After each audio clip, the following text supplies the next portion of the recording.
Olá, bem-vindos a mais uma aula do nosso bloco de fisiologia respiratória. E nós, na aula de hoje, falaremos sobre as zonas de West, que basicamente são os padrões de fluxo sanguíneo que nós temos no nosso pulmão. Tá certo? Vamos lá. Primeiramente, as zonas de West foram propostas por John West para estabelecer diferenças entre o fluxo sanguíneo, tá? O fluxo sanguíneo em diferentes partes de um pulmão. Só que, basicamente, a gente pode ter as zonas, né, sendo divididas em zona 1, zona 2 e zona 3. Então, toda vez que a gente falar que o paciente está em zona 1 de zona de West, a gente está se referindo que todo o pulmão desse paciente entrou em zona 1, ou grande parte desse pulmão entrou em zona 1, tá? O que significa, então, que basicamente é um padrão de fluxo sanguíneo naquele pulmão, tá certo? Assim mesmo vai acontecer com a zona 2 e de forma muito semelhante vai acontecer com a zona 3 também, tá certo? Então, toda vez que a gente pensar nas zonas de West, por mais que didaticamente a gente vai separar dessa forma, ó, zona 1 ápice, zona 2 meio e zona 3 base, isso não significa que sempre será assim, tá? Então, inclusive, dependendo da posição do paciente, as zonas também vão mudar, tá certo? A gente vai falar disso no contexto da aula, tá certo? Então, ó, à medida que o aumento do gradiente de pressão transmural é a diferença de pressão que eu tenho do capilar, do meio intracapilar, para o meio extracapilar. Então, é aquilo que vai forçar a parede do capilar, tá? Isso é pressão transmural. O diâmetro do vaso aumenta e a resistência cai. Então, lembrando de regras de física que a gente já estudou, se o diâmetro do vaso aumentar, a resistência cai. Se a resistência cai, a pressão também cai. Conforme o gradiente de pressão transmural diminui, o diâmetro do vaso diminui e a resistência aumenta. É inverso, né? Gradientes de pressão transmural negativos resultam em compressão ou até mesmo colapso, achatamento total desse vaso, tá? Que é o que a gente vai falar a partir de agora desses vasos. Então, a gente agora tem que analisar três pressões diferentes para determinar se esse gradiente transmural ele é negativo ou ele é positivo, tá? Então, o que a gente tem que analisar? Primeira pressão aqui, ó, PAzão, pressão alveolar.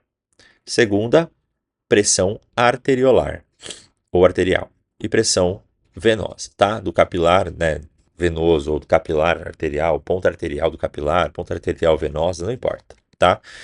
Muito bem, vamos começar analisando pela zona 1 de West. Primeira coisa que tem que ser levada em consideração. A zona 1 só vai aparecer em condições patológicas, tá? As outras duas não necessariamente, tá? Mas a zona 1, sim. Então, sempre que você achar ali a zona 1, o paciente tem algum problema pulmonar grave, né, que está comprometendo o fluxo sanguíneo daquela região. Então, a zona 1, ela representa uma relação das pressões da qual a pressão alveolar supera todas as outras. Percebam aqui, ó. Então, a pressão alveolar superou a pressão arterial, que por sua vez superou a pressão venosa. Essas duas aqui, ó, pressão arterial e venosa, eu sempre tenho que ter essa relação, arterial maior do que a venosa. Por quê? Porque essas pressões elas vão determinar que vai existir fluxo sanguíneo naquele vaso. Né? Como ela é de início do vaso e do final do vaso, então isso significa que o fluxo pode acontecer ali. Tá certo? Se tiver invertido isso aqui, o fluxo nunca vai acontecer, né? Ele vai ser o contrário. Então não pode deixar isso acontecer. Mas nessa ocasião, se você perceber, se a pressão alveolar supera a pressão arterial, que por sua vez supera a venosa, nós temos isso aqui acontecendo. Ó. Tá vendo esse achatamento? Que era muito parecido com o que a gente via no nosso ápice pulmonar. Só que lembra que eu falei para vocês que no ápice pulmonar nós ainda temos fluxo sanguíneo passando ali. É pouco, mas ainda existe. Tudo bem? Só que imagine uma situação onde o pulmão inteiro do seu paciente está em zona 1. Ou seja, todos os alvéolos estão nessa forma aqui, ó, a pressão alveolar superando a pressão arterial e fechando esses capilares. Se tem fechamento de capilar, não tem eficiência de troca. Se não tem troca, você não tem ATP, não vai fazer energia, seu músculo cardíaco vai parar, seu sistema como um todo vai parar, tá? E existem duas condições patológicas dos quais isso é muito visto. Uma delas mexe com a pressão alveolar, aumentando essa pressão. Outra vai mexer com a pressão arteriolar ou capilar, né? Ou seja, diminuindo a pressão capilar. Então, quais são elas? Hemorragias. Então, imagina um quadro hemorrágico que eu deveria ter um fluxo de sangue, né?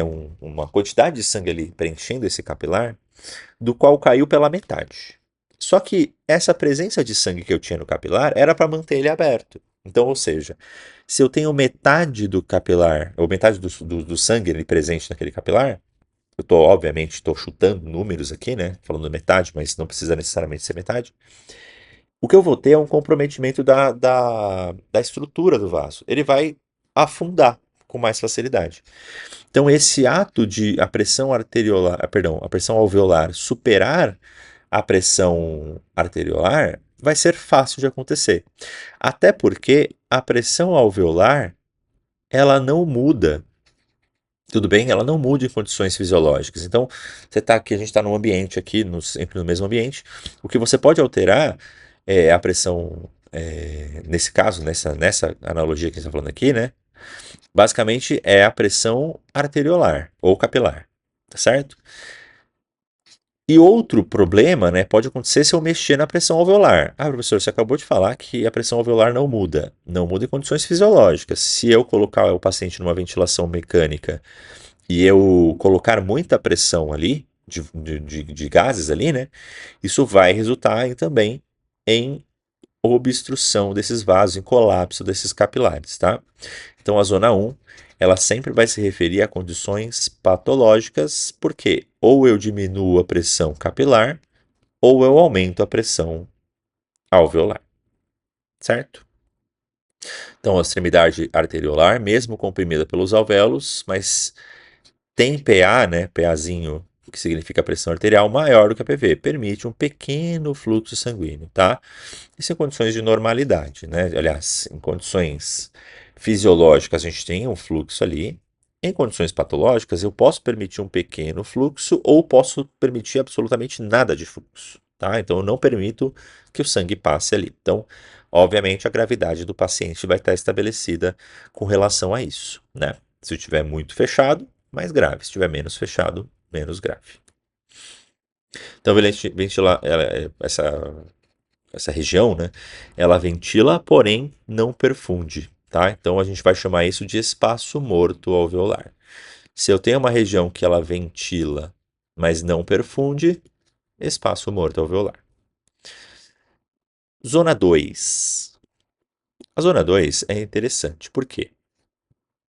Porque eu tenho um bom equilíbrio ventilação-perfusão. O que significa isso? Que eu tenho basicamente um excelente equilíbrio entre a quantidade de sangue que chega aqui e a quantidade de ar que chega aqui, tá?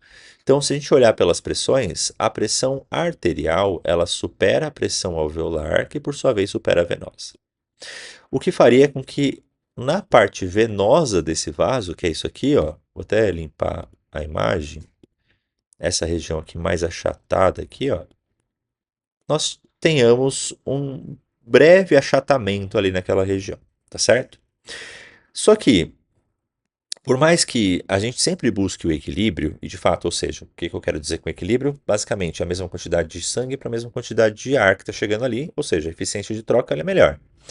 E isso acontece nessa região, tá? É a melhor relação que a gente vai ter. Mesmo assim, ela não é a melhor das áreas pulmonares, tá? Então, essa região aqui, a zona 2, não é a mais eficiente em termos de troca. Por quê? Porque ela depende de como o coração está funcionando naquele determinado momento. Então, vamos entender um pouquinho. Não estou falando de condições patológicas, tá? Estou falando tudo em condição fisiológica mesmo. A zona 2, ela está numa área mais central ali do meu pulmão, muito próximo do hilo e do coração. Então, ela vai sofrer muitas interferências desse músculo cardíaco. Então, em cada sístole, então imagina que eu tenho uma sístole ventricular lá. Em cada sístole, eu jogo um volume de sangue maior para o pulmão e para a periferia também, né, para a aorta, com uma pressão maior. Tudo bem? Lembra que o coração, por mais que o lado direito faça pouca pressão, mesmo assim ainda existe um aumento de pressão. Essa pressão sistólica faz com que o sangue passe com certa facilidade aqui, ó. E ele passa tranquilamente. Então ele vai do ambiente arterial para o ambiente venoso sem problemas. Só que na diástole, o que acontece é que a pressão alveolar ela pode superar a venosa, ou seja, o fluxo ele é interrompido ou ele é diminuído. Posso colocar dessa forma também, tá? Se ele é diminuído, você concorda que eu estou perdendo eficiência de troca? Porque basicamente eu não estou trocando tudo que eu podia trocar naquele momento, né, em termos dos gases. Então, ou seja, na sístole, essa área é ótima. Na diástole, ela não é tão boa. E se você lembrar que a diástole dura 2 vezes mais do que a sístole, já percebemos que essa área ela não é a mais perfeita em relação a trocas gasosas, tá? O equilíbrio é muito bom, mas em relação à troca, a eficiência de troca, ela não é a melhor, tá certo? Então, nós temos essa pequena interferência do coração que leva a essa condição. Se você pegar livros mais antigos, vai estar escrito lá que a área 2 é a melhor área de troca. Isso não é mais verdade. Os livros mais atuais, inclusive o do próprio West, deixa claro para a gente que o coração interferindo nesse mecanismo torna a zona 3, que a gente vai falar agora, a mais eficiente, tá? Vamos lá. A zona 3 a gente tem o oposto de tudo, né? Tá vendo aqui, ó? Pressão arterial superando a venosa, maravilhoso, significa que vai ter fluxo e superando por si a pressão alveolar. O que significa isso? Que basicamente eu tenho um bom fluxo de sangue aqui, sem que haja interferência da pressão alveolar, tá? Então, essa área, por mais que ela não tenha, né, o equilíbrio perfeito de ar e sangue, mesmo assim ela se torna a porção mais eficiente porque não há intermitência. Então o fluxo aqui ele é constante. Percebam aqui pelas pressões, ó. Pressão arterial e venosa vem antes da pressão alveolar. Significa que basicamente eu não vou ter interferência nenhuma da pressão alveolar, tá? Ela não é mais eficiente porque eu não tenho equilíbrio, mas, aliás, ela não é a relação, né, dela em ar e sangue, perfusão e ventilação, ela não é a melhor, porque eu tenho muita perfusão para um pouco menos de ventilação. Porém, nós temos ainda uma eficiência de troca melhor, porque não existe interferência do coração nessa região mais inferior. Está um pouco mais longe do coração, não sofre interferência, tá certo? Então, não existe essa relação em relação, de sístole, de diástole, não existe nada disso na zona 3, tá bom? Então, alguns pontos chaves para a gente levar em consideração. As zonas de West são padrões de perfusão que podem se encontrar na circulação pulmonar. Maravilha. Lembrando que a gente não está falando aqui de ventilação, tudo bem? A gente sempre está falando de perfusão. Se modificam conforme a situação e posicionamento do indivíduo.